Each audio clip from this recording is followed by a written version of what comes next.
Well, hello and welcome to my sewing room. I am Amber, owner and operator of Amber's Creations, and I'm going to go over what tools you absolutely need for sewing. And to start off, we need a sewing machine. As you can see, this is my Singer. It is a digital model, meaning that when you turn it on, you actually are pushing buttons to match up to numbers on the card that they give you. And then if you so choose, you can also use just hand needles and do hand stitching. I honestly don't prefer that method because it takes forever to get anything sewn. But some people really like it and can do it really quickly. The other tools you need are pins, and here I have some short pins, or I guess they're not necessarily short, but they're not super long either, and they have a small head on them. I have the small ones on a magnetic pin holder, and then I have my bigger ones, which are a little thicker, and they're also a little bit longer, and they have a bigger head on them. And I use these mainly for thick seams and marking my halves on my fabric. So when you have a fabric that's folded in half, you can mark the fold line as being the halfway point for like neck bands and waistbands. The next thing you'll need is a tape measure. This blue one here actually is a self-winding tape measure. So it goes up and it's tucked away, already rolled. You don't have to mess with getting it tangled or anything like that. The other one's just your standard basic tape measure, roll, put a rubber band around it, put it away. I also have a yardstick and it's really not a yardstick, it's actually more like 4 feet long. And it's metal. My husband got it for me at Home Depot, and I absolutely love it. But I use that for cutting straight edges on fabric and waistbands, all sorts of things I use that for. The next thing you'll need is a rotary cutter or a good pair of fabric scissors. I actually have both. I use them both.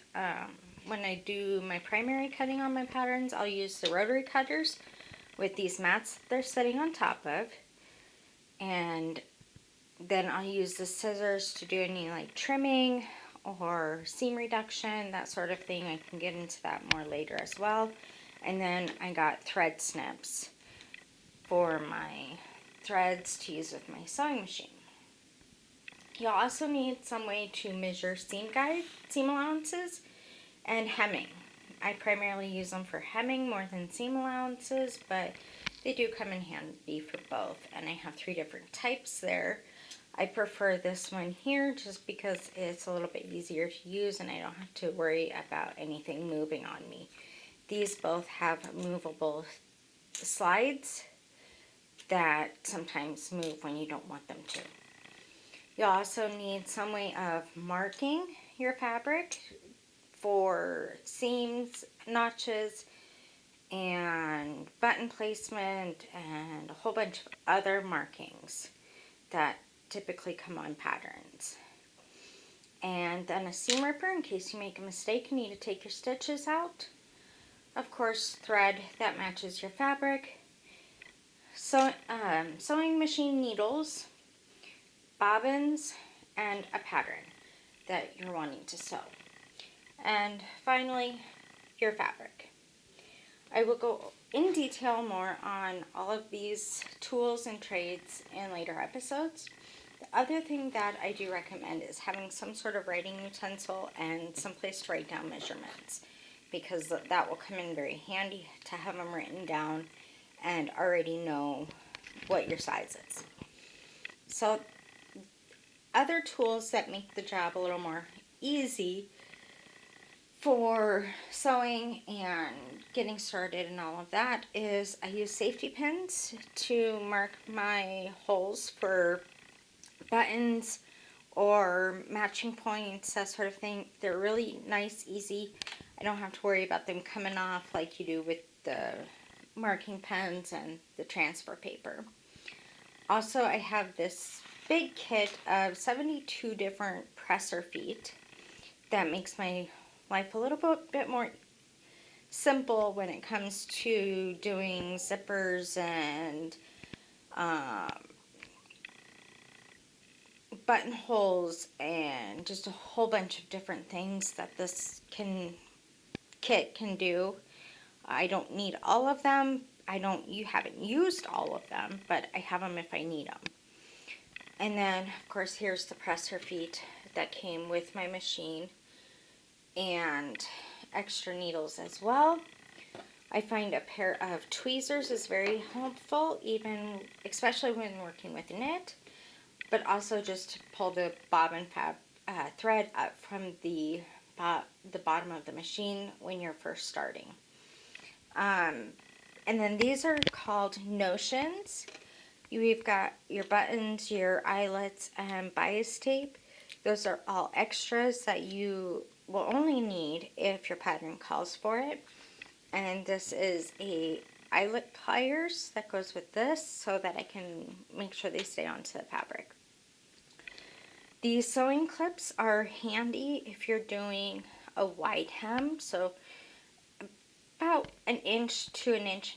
You fold up the fabric and get it all hemmed. It makes life a little bit more simple and uncomplicated because these hold and you're not pinning and then unpinning and repinning. The sew in or stabilizer is helpful if you have never worked with knits before. It'll help keep your fabric from going down into your machine. And I think they're must-haves, but you don't have to have them, is an iron and an ironing board.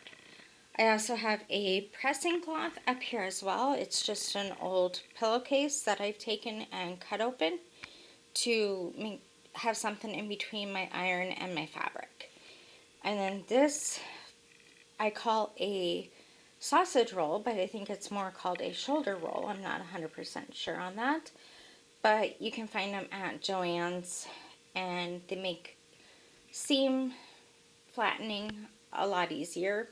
You stick it in the sleeve and you can flatten your seam to whichever side you need to by pressing on the pressing cloth over your fabric with this in between.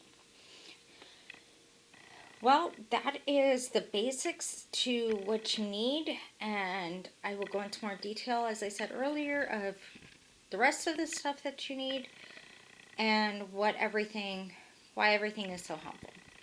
Thank you, and have a wonderful rest of your day.